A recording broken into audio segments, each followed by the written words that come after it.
안녕하십니까.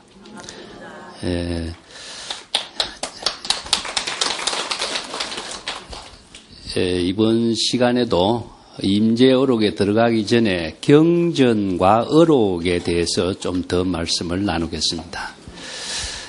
경전은 부처님의 말씀이고 어록은 중국의 조사들의 말씀이죠. 그런데 인도에서 부처님의 말씀을 기록한 경전은 일체 중생을 구제하는 원대한 원력의 설법을 하신 것이죠. 그래서 인도의 경전은 시방 3세 일체 중생을 구제하는 그런 원대한 설법이 되어 있기 때문에 84,000 법문이다. 그 일체 중생 가운데는 불법을 알고 모르고 관계없고 또 성문영각 보살 관계없이 또 지옥아기 축생 인간 천상 아수라 육도 윤회하는 중생에까지 일체 시방 3세의 모든 중생을 구제하는 그런 원대한 원력의 법문이기 때문에 경전의 모든 가르침은 무궁무진한 겁니다.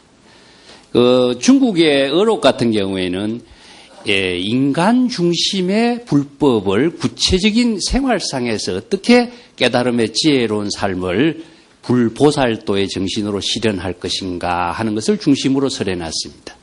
그래서 저는 경전, 인도의 경전과 중국의 어록의 차이점을 한마디로 이해한다면 인도의 부처님의 경전의 말씀은 우주적인 스케일인데 비해서 중국의 선성들의 어록의 법문은 인간 중심의 설법의 법문이다라고 이야기합니다. 이것은 인도의 불교 사상과 중국의 불교 사상과의 지역과 환경에 따른 풍토적인 문제와도 연관이 되어 있습니다. 이게 중국 사람들은 인도의 불법을 받아들이면서 자신들의 언어로 완전히 바꾸어놨죠. 자신들의 언어로 바꾸어서 자신들이 이해하고 실천할 수 있는 불교로 재편성하면서 중국의 선불교 내지 어록이라고 하는 것이 새로운 선성들의 설법을 기록한 문헌으로 등장하게 되어 있는데요. 이러한 내용이 이루어지게 된 그 배경을 간단하게 말씀을 드리겠습니다. 부처님의 경전이 인도에서는 수없이 다양한 경전이 만들어졌습니다. 왜 그러냐면은 지역에 따라서 또 여러 불법을 깨달은 부처나 보살들의 독자적인 안목의 설법이 많다 보니까 지난 시간에도 이야기했습니다마는 반야경전을 중심으로 했던 경전, 또 법화경, 화엄경, 열반경, 또 정토경전 이렇게 수없이 다양한 경전이 형성됐는데 중국인들이 이 다양한 경전들을 자신들의 언어로 바꾸면서 새로운 불교 사상을 자신들이 수용할 수 있도록 무척 노력을 많이 했습니다. 왜냐하면 인도라고 하는 지역하고 중국이라는 지역이라는 것은 지리적으로 히말라야 산이 가로막고 있기 때문에 교통이 많이 두절됐었고 몇몇 실크로드를 상인들을 통해서만이 교류가 이루어졌기 때문에 그 환경이 다르고 또한 언어가 다르고 또 기후가 다르기 때문에 여러 가지 생활 풍토가 달랐습니다. 그런데 이런 외국에서 전래된 불교를 중국인들은 자신들의 민족의 종교로 만들기 위해서 중국 한민족이 이 운동을 일으킨 것이 아니고 사실은 오랑캐족이 이 불교 운동을 일으켰습니다. 이 오랑캐족이라는 것은 성외민족이라 그러죠. 여러분 중국의 만리장성이라는 성이 있죠. 이 만리장성 북방에 많은 그 오랑캐족이 있었는데 이제 원래 이 사람들은 성이 없었기 때문에 싸움은 잘하고 중국에 와서 약탈은 했지만은 자신들이 언어도 없고 독자적인 문화도 없고 또 사상체계 또 A범절이라든가 이런 것이 부족했기 때문에 한민족들에게 항상 멸시를 당해왔습니다.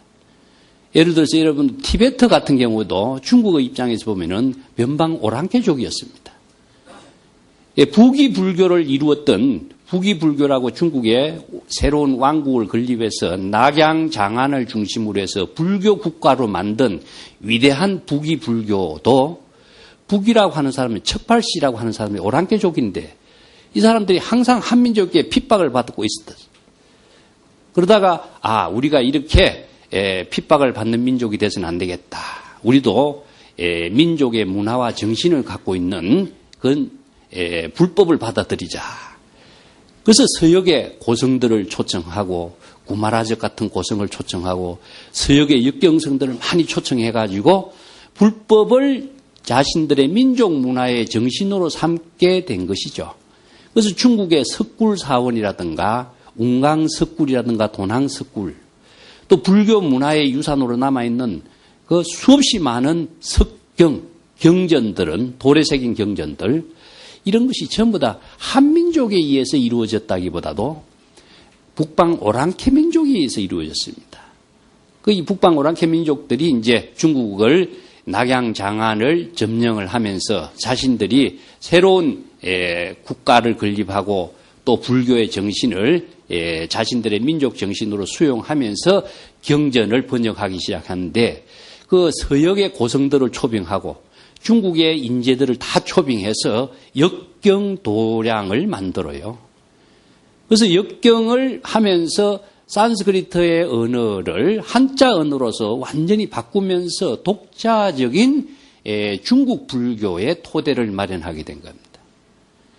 그런데 중국 불교의 토대를 마련하고 또 중국의 뛰어난 고성들이 출연해서 그 경전을 주석하고 내용의 불법의 참된 정신이 무엇인가 이해를 하면서 많은 연구를 한 그런 불교가 중국 불교의 토대가 되었는데 선불교는 이러한 중국 불교의 모든 토대 위에 이루어진 역사라는 점입니다.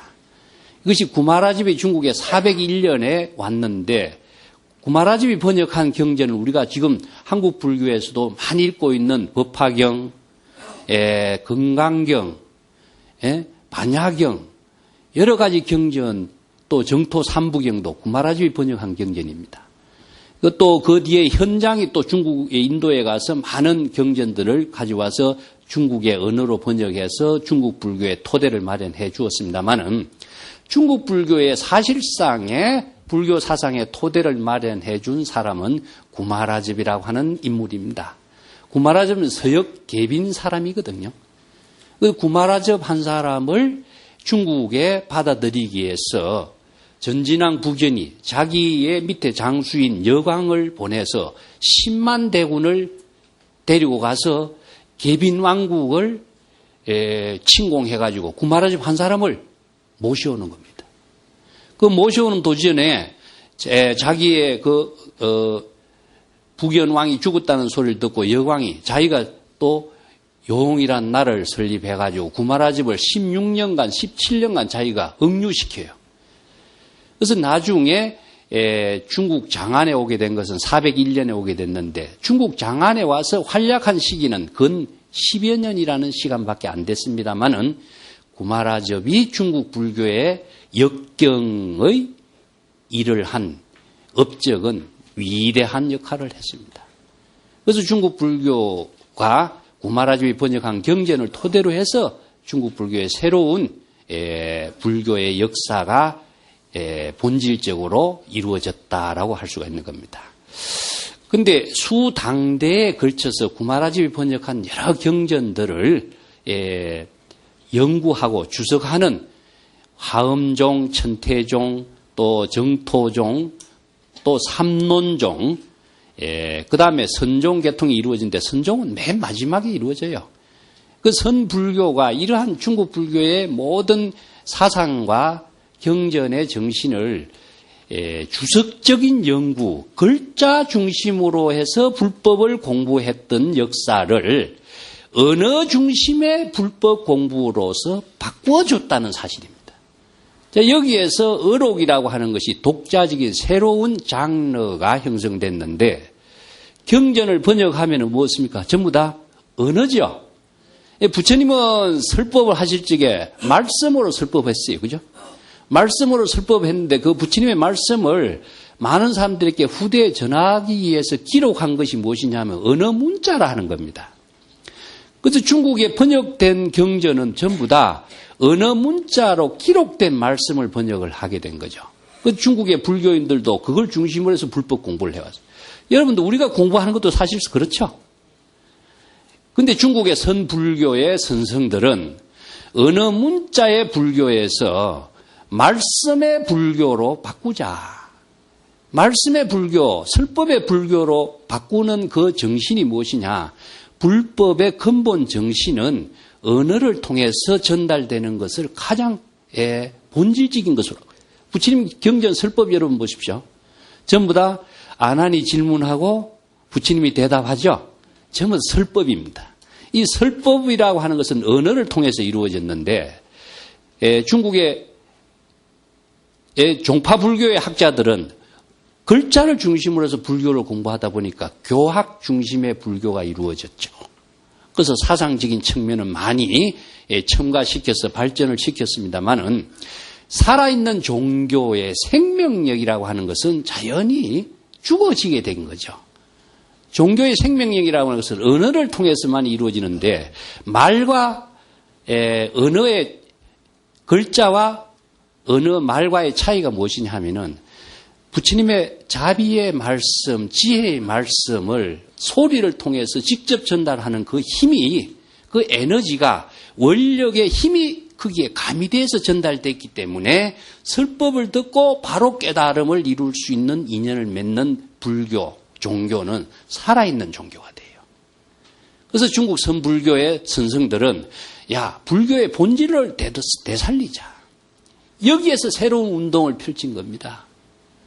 자, 경전과 언어 문자를 중심으로 해서 공부했던 불교에서 이제는 불법을 바로 설법을 하고 불법을 바로 깨달아서 생활할 수 있는 종교로 바꾸는 것이 어록인데 어록의 본질은 무엇이냐 하면은 선성들이 독자적인 안목으로서 부처님과 보살과 똑같이 자신들이 깨달은 불법을 언어로서 전달해서 제자들이 바로 그 불법의 본질을 깨달아서 자신의 지혜와 인격적인 삶을 구체적인 생활 속에서 전개했다는 점에 큰 특징을 두고 있어요.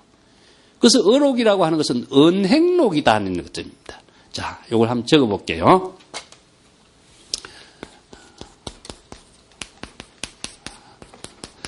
어록은 선성들의 설법입니다. 설법. 설법을 상당시중이라든가 여러 가지 이야기하는데 상당시중이라는 것은 법당에 올라서 시중, 설법을 하는 것을 어록의 기본이 하나 있고 이게 선의 교육의 가장 핵심을 차지하고 있는 겁니다. 임재록에도 임재의 상당설법에서부터 시작되고 있어요. 그래서 여기서 시중이라고 하는 것은 이건 법당에 올라서 대중에게 불법을 계시하는 것이다. 불법을 계시하는 것을 법화경에서 사상을 두고 있습니다.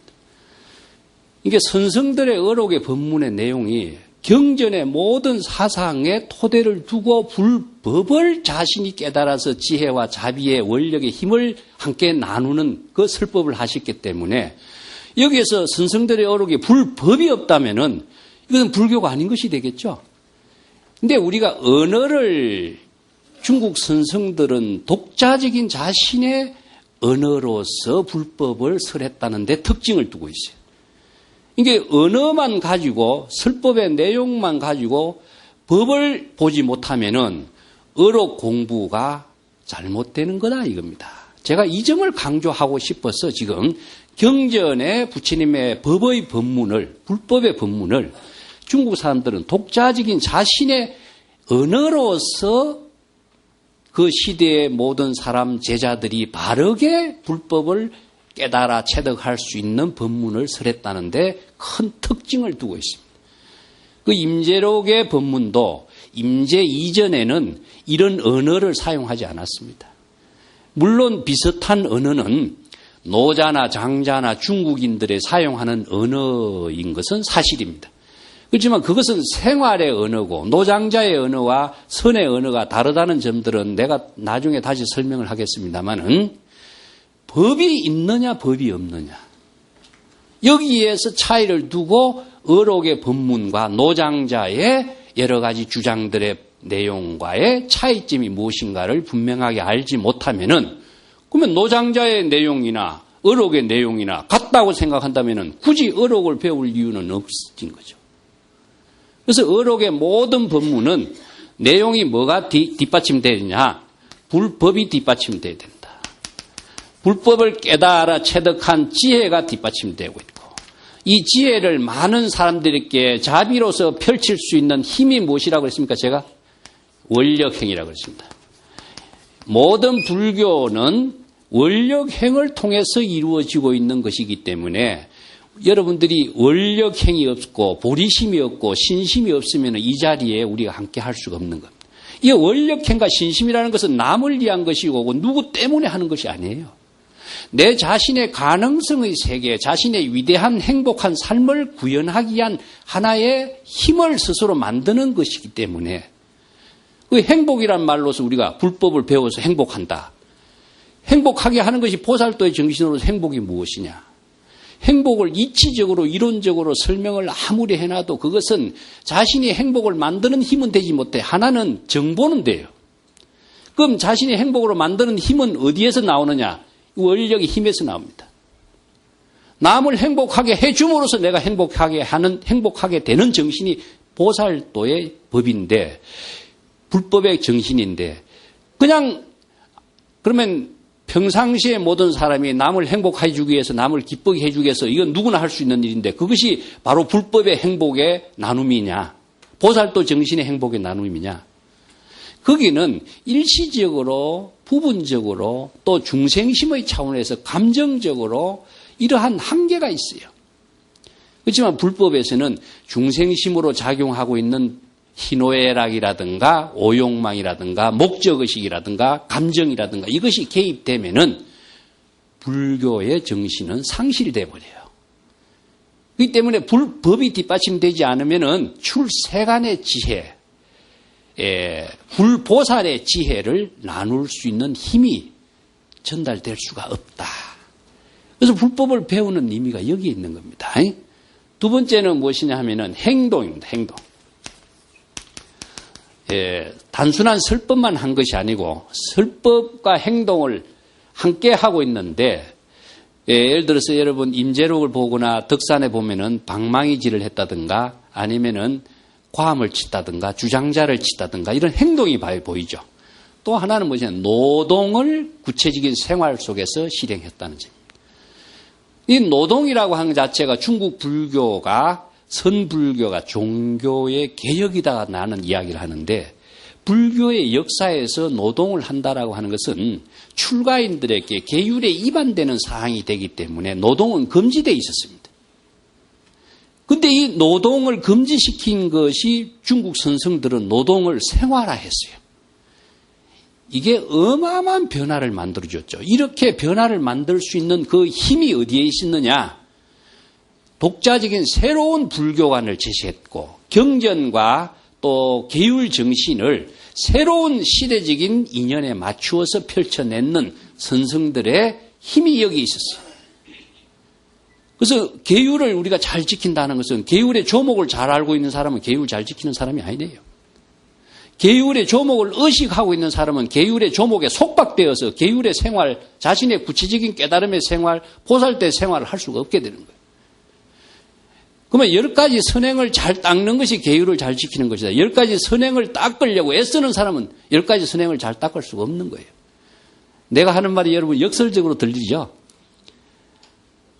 의식을 갖고 있는 한 의식에 사로잡혀 있기 때문에 자유를 잃어버려요. 자유를 잃어버린다면 구체적인 자신의 생활 속에서 자유자재한 지혜와 자비의 힘을 발휘할 수가 없게 돼 있어요. 여기에서 임재가 제시한 그 중국 선생들의 법문이 뭐냐? 행동이 자유라고 하는 겁니다. 절대 자유다. 그 무의진인, 무의도인 이런 말 들어보셨죠? 이거는 어떤 경지, 지위나 위치에나 대상 경계나 의식의 대상 경계까지도 속박되지 않는 절대 자유의 세계에서 불보살의 지혜와 자비의 힘을 원력으로 실현하고 있는 모습이에요. 여기서 자유인이 되지 못하면 이런 역할을 할 수가 없는데, 이 자유가 불교에서는 반야의 지혜를 체득했을 때 이루어지는 절대 자유라는 겁니다. 내가 가끔 이야기하겠지만 자유는 두 가지 자유가 있어요. 하나는 상대적인 자유가 있고 절대 자유가 있는데, 상대적인 자유라는 게 여러분 뭘까요? 남으로부터 타율성에 의거해서 자신이 하나의 자유를 느끼는 거예요. 우리가 사회생활하는 것은 뭡니까? 사회의 모든 규범과 법률 그 가운데 우리가 자유로운 생활하는 것이죠. 이 타율성의 자유인데, 절대적인 자유라고 하는 것은 타율성의 자유가 아니라 자기 자신이 일체의 마음 경계에 속박되지 않는 자유를 펼칠 수 있는 힘이 나와야 돼. 이 자유는 출세간의 반야의 지혜의 불법을 체득한 반야의 지혜의 힘에서만이 가능하다. 이 절대 자유의 힘을 펼치는 사람을 임재는 자유인이다. 이렇게 이야기해요. 그래서 이 자유인의 삶을 실행하는 그 모습을 언행이라고 하는데, 설법과 행동을 더 중복시킨 것이 뭐냐? 선문답이라고 하는 것이 나옵니다. 예, 자, 여기서 선어록을 볼 적에 가장 어려운 내용이 이제 선문답이라는 겁니다. 이 선문답의 법문을 어떻게 우리가 이해해야 될 것인가? 그래서 선문답은 내용을 알 수 없는 말이다. 그래서 화두다, 공안이다 이렇게 해서 그 내용을 알려고도 하지 않고 본질이 무엇인가 모르는 것이 그냥 선문답인 것처럼 생각해버리죠. 자, 우리가 이제부터는 임재어록을 통해서 선문답이 어떻게 이루어졌는가, 선문답의 본질은 무엇인가, 선문답을 통해서 나누는 불법의 근본 정신과 자비의 행은 무엇인가, 이것을 우리가 앞으로 공부해 나가도록 할 겁니다.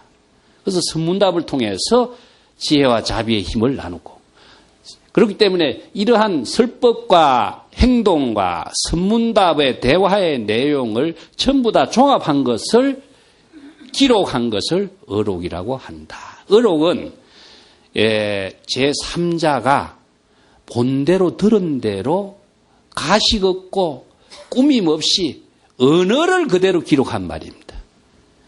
다른 사람 경전의 문집 같은 경우에는 그 사람이 아주 훌륭하고 좋은 미사응구를 쓰고 아주 경칭을 쓰고 좋은 말로서 문자를 기록하고 있는데, 어록은 그렇지 않습니다. 본인이 기록한 것은 어록이 아니에요.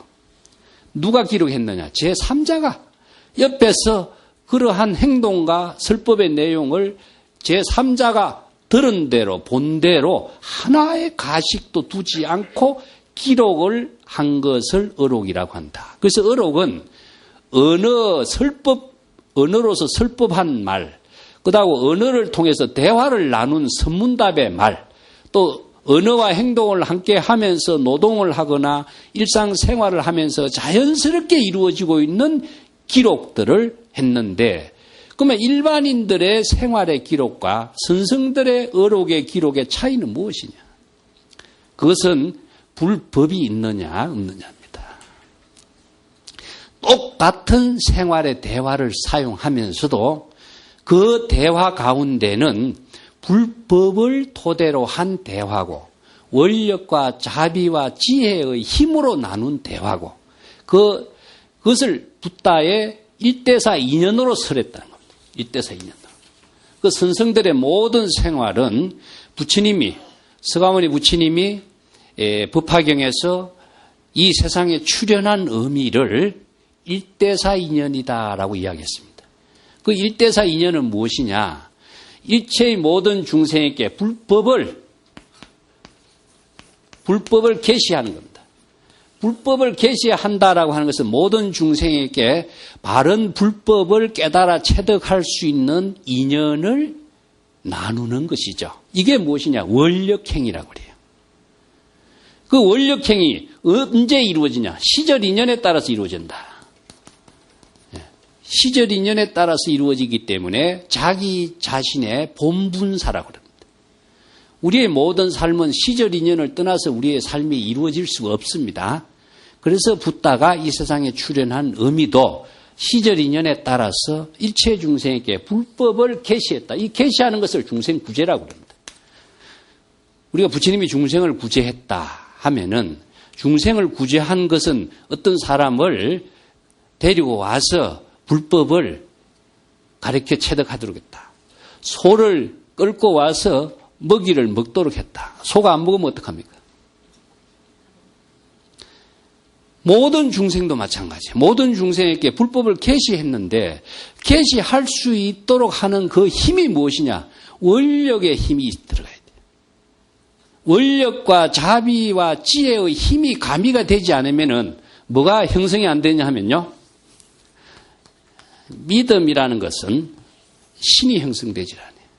누가 그 말에 대해서 신심을 내겠어요? 이게 신심이 나야만이 그 어떤 것을 먹을 수가 있고 길을 갈 수도 있고 그것을 내가 실천할 수가 있겠죠. 그래서 붓다가 설하는 내용의 법문은 계시의 법문은 이런 원력의 지혜와 자비의 힘이 제시되어 있다. 이것을 중생구제라고 합니다. 그러면 깨달아 체득하는 것은 각자 본인이 해야 돼요. 이 본인이 불법의 가르침을 듣고 자기 자신이 신심을 내서 누구를 위해서 깨달아 체득하겠어요? 자기 자신인 겁니다. 우리가 보통 보살행을 하면 남을 위해서 한다라고 생각하는데 여러분 사고를 바꿔야 됩니다. 자기 자신의 위대한 지혜와 인격적인 삶을 위해서 보살행을 하는 것인데 그 보살행은 남을 행복하게 해줌으로 해서 내가 행복하게 되는 보살행이 되는 거예요. 남이 나를 행복하게 해주는 보살행을 기다리는 사람은 영원히 보살행을 할 수도 없고 그런 일은 세세생생 일어날 수가 없어요. 그래서 이 불교의 근본 정신이 자비심이라는 것은 인연이 없는 사람에게 본인이 인연을 맺어 나가는 힘이 나와야 돼요. 인연이 맺어지도록 기다리는 사람은 영원히 맺어지지 않게 되어 있습니다. 그래서 내가 인연을 맺어 나가는 선지식이 되도록 하는 것이 그게 어디냐? 원력의 힘에서 나와요. 그래서 무연 중생, 인연이 없는 모든 중생에게 내가 스스로 나아가서 바른 불법을 제시해 주는 이러한 원력의 힘을 실행할 때 내 자신이 바로 불법의 지혜로운 삶이 보살도의 삶으로서 원력의 삶으로서 행복한 삶으로서 이어지는 거예요. 이 정신을 자기 자신을 위대한 인격으로 실현하는 힘을 만드는 것이 불법인 것이지 남을 위해서 불법을 공부하는 것은 사고가 잘못된 거예요. 출발점이 잘못됐다 이겁니다. 그래서 이러한 법문을 선문답을 통해서 설법을 통해서 구체적으로 제시해주고 있는 것이 중국의 선어록인데 이 어록이 이루어지기까지 과정을 제가 잠깐만 설명드릴게요.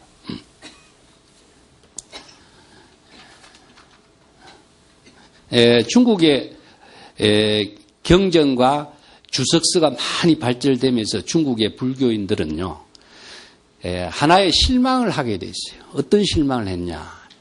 중국인들이 바라는 불교관이 조금 미흡하다. 이게 요청이라고 그럽니다. 요청.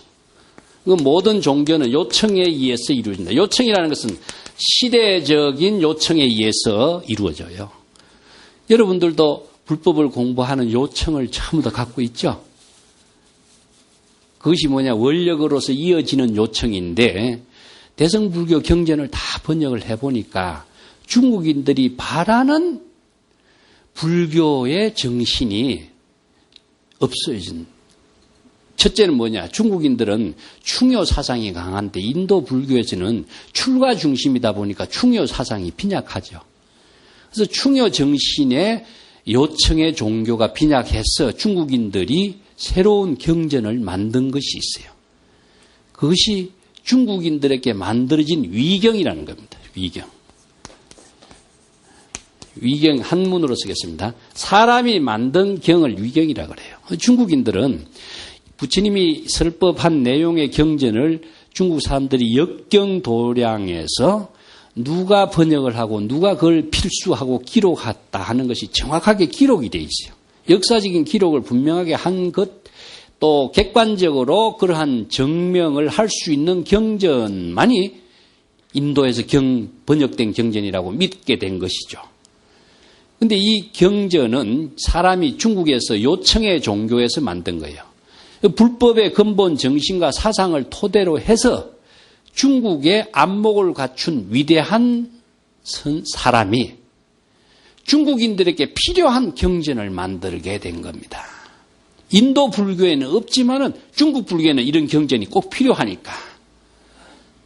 그래서 지역에 따라서 그 요청의 종교라는 것이 이루어져요.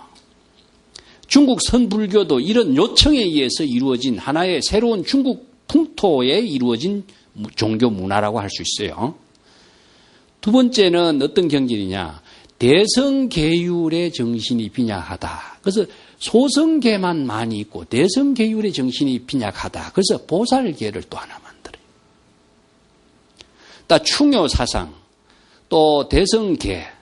세 번째는 뭐가 필요했느냐 하면은 대성불교 경전을 다 번역을 하다 보니까 구체적으로 생활의 종교로서 실행할 수 있는 구체성이 띈 실천 사상을 제시하고 있는 경전이 좀 빈약하다. 왜 그러냐 하면요. 인도 불교는 아주 논리적입니다. 그래서 인도 불교의 경전은 법의 종교이기 때문에 지난 시간에도 내가 이야기했습니다만은 법이라고 하는 것은 아주 구체적인 논리 체계가 정확하게 이루어져 있어요. 이것은 수학 공식과 같습니다. 수학 공식과 같은 법의 체계의 불법은 논리 체계를 갖추는데 중국인들은 논리 체계가 약해요. 그 대신에 중국인들의 정신은 무엇이냐면은 현실 생활 중심의 사고가 아주 강해요. 그래서 추상적인 사고 논리 체계보다도 구체적인 생활 체계, 생명력이 있는 생활 그 자체를 중요시해요. 이게 대표적인 것이 이제 장자에 나오는 혼돈의 이야기입니다.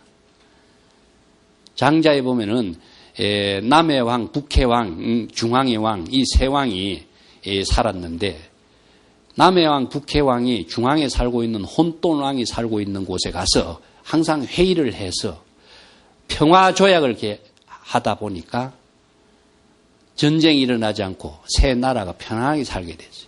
그래서 북해 왕하고 남의 왕이 협의를 해서 우리 중앙에 있는 혼돈 왕이 우리를 이렇게 잘 영접해주고 있으니까 이 혼돈왕을 위해서 우리가 뭐 선물을 할 게 없을까? 협의를 해서 결론 내린 것이 무엇이냐? 지상의 인간들을 보니까 눈이 2개, 코가 2개, 또 귀가 2개, 입이 하나, 7개 구멍을 다 가지고 있더라. 자, 그런데 7개 구멍의 역할이 보면은 보고 싶은 거 다 보고, 냄새 맡는 거 다 맡고, 먹고 싶은 거 다 먹고, 듣고 싶은 거 다 듣고, 이렇게 즐겁게 사는 모습을 보니까, 야, 우리가 혼돈왕에게 선물할 수 있는 것은 이 7개 구멍이 안 좋겠느냐. 그래서 하루에 하나씩 구멍을 뚫었습니다. 그래서 하루에 한 개씩 구멍을 뜯다 보니까 7일 동안에 구멍 7개는 다 뚫었는데 혼돈왕은 죽게 돼버렸어요. 혼돈이란 말은 카오스란 말입니다. 영어로서는요. 혼돈 상태인데 뭐가 분명하지 않아. 분명한 것은 논리고 분명하지 않는 것이 혼돈인데 중국인들은 분명한 논리보다도 분명하지 않는 혼돈의 생명 그 자체가 중요한 것이지 분명한 것 논리 체계가 더 중요하지 않았다. 이게 뭐냐. 분명하지는 않지만은 그 생명력에 작용하는 힘을 중국인들의 사고가 더 강해요. 그래서 인도의 불교가 논리적으로 제시됐던 경전의 말씀을 중국인들은 생활의 종교로, 언어로, 행동으로 바꾸기 시작합니다. 여기에서 새로운 형태의 중국 불교고 요청에 의해서 이루어진 것이 선불교인데 이런 선불교의 사상을 뒷받침해 줄 수 있는 경전이 빈약하다. 이 빈약한 경전을 중국인들이 만든 것이 무엇이냐 하면은 수능경 원각경이라는 경입니다.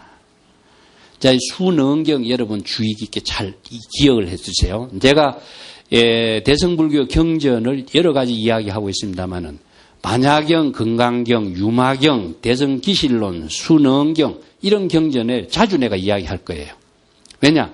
어록 가운데에 이러한 사상이 중국인들은 이러한 언어로서 독자적인 생활의 종교로 바꾼 힘이 뒷받침하고 있는 불법의 그 사상이 무엇인가를 제가 구체적으로 이해를 하도록 하기 위해서 그런 설명을 할 텐데, 수능경이란 경은 조사선의 소위 경전입니다. 여러분들 연불산매, 참선수행의 산매, 이런 산매란 말 듣죠? 이러한 구체적인 참선수행, 연불수행 할 수 있는 사상체계는 사실상 정토 삼부경이나 아니면은 관세음보살 연불을 많이 하고 있지만은 법화경 관세음보살 보문품에 있는 설법이 아니고, 관세음보살 연불수행의 모든 사상체계를 구체적으로 만들어 제시한 것은 수능경의 이건원통입니다. 그래서 중국의 수능경이 연불수행, 참선수행의 모든 사상체계를 대성불교의 사상을 재정립하고 재편성해서 실천불교의 사상체계로서 재정립할 수 있는 경전을 편찬하게 된 거죠. 그런데 이런 경전을 중국의 위경이라고 하는데, 위경의 시대를 중국 불교는 거쳐서 위경의 시대에서 어록의 시대로 이루어집니다. 위경이라고 하는 것은 사실상 부처님의 말씀을 빌린 하나의 가짜 경전이죠. 자, 그러다 보니까 부처님의 입을 빌리게 된 겁니다. 부처님의 입을 빌려서 자기가 주장할 내용을 부처님의 설법으로 입을 빌린 것이죠. 그 다음에 경전이라고 하는 부처님의 말씀을 기록한 하나의 형식을 빌린 겁니다. 세 번째는 무엇이냐? 부처라고 하는, 부처의 설법이라고 하는 권위를 빌린 겁니다. 자기 말을 자기가 주장하면 될 텐데 왜 부처의 입을 빌리고 형식을 빌리고 권위를 빌려서 이런 말을 한가? 이것은 무엇이냐 하면은 권위주의 시대의 부산물이다. 자기가 하고 싶은 말을 사람들이 믿어주지 않으니까 부득이 이 방법을 사용하지 않을 수가 없어요. 그래서 부처님의 입을, 경전의 형식을, 권위를 빌려서 사람이 만든 경전의 형태로 띈 것이 이런 위경입니다. 그런데 이 위경의 시대는 권위주의 시대가 남아있는 시대예요. 우리가 사실 육조단경도 권위주의 시대의 부산물 중에 하나입니다. 육조단경도 육조해능의 설법집인데 육조해능의 설법집이라고 이름 붙이면 될 텐데 왜 육조단경이라고 하는 경전이라고 하는 이름을 붙였느냐. 조사의 말씀을 바르게 받아들이고 신뢰하고 그 불법을 자기가 배워서 체득할 수 있는 힘, 그 힘이 약하다 이겁니다. 그 힘이 약한 이유는 뭐겠어요? 기본적으로 힘을 이룰 수 있는 원력과 지혜, 자비의 힘을 이룰 수 있는 것은 뭐라고 했습니까? 제가 신념입니다. 신념. 이게 종교의 모든 에너지는 이 신심에서 나와요. 아무리 좋은 설법을 해놔도 여러분들이 신심이 없으면 그 설법을 여러분 수용 안 하게 되어 있습니다. 신심이 있어야만 이것이 수용되게 되어 있어요. 이 때문에 자기가 주장하는 말을 사람들이 믿어주지 않고 신뢰하지 않는데, 그렇다면은 신뢰할 수 있도록 하는 방법이 없을까? 자, 이게 요청이에요. 요청에 의해서 만든 경전을 그래서 위경이라고 한다. 요 시대가 이제 지나서부터 조사선의 시대가 본격적으로 열립니다. 그래서 조사선의 시대는 언제부터 이루어지느냐 하면은, 어록이 만드는 시대는 조사선의 시대라고 하는데, 이것은 마조도일이라든가 마조도일의 4대 손이 임재라고 하는 인물입니다. 그래서 마조도일이라는 인물이 사실 중국의 조사선의 새로운 조사예요. 그래서 마조도일이라고 하는 분이 어록을 설하면서부터 독자적인 불법을 펼치는 새로운 선불교의 시대를 열어주었습니다. 그 마조도일 이전까지는 육조단경이라든가 이런 권위주의적인 완전히 경전과 권위주의의 의식에서 탈피하지 못한 하나의 모습으로 등장했는데, 마조부터는 어떠냐 하면은 독자적인 자신의 법문을, 자신이 체득한 불법을 자신의 안목으로서, 자신의 언어로서 설법을 하는 시대가 이루어져요. 그래서 마조 시대 이후부터 선성들의 설법을 제3자가 보고 듣고 그대로 기록하는, 그래서 어록이라고 하는 새로운 장르가 형성된 시대가 만들어집니다.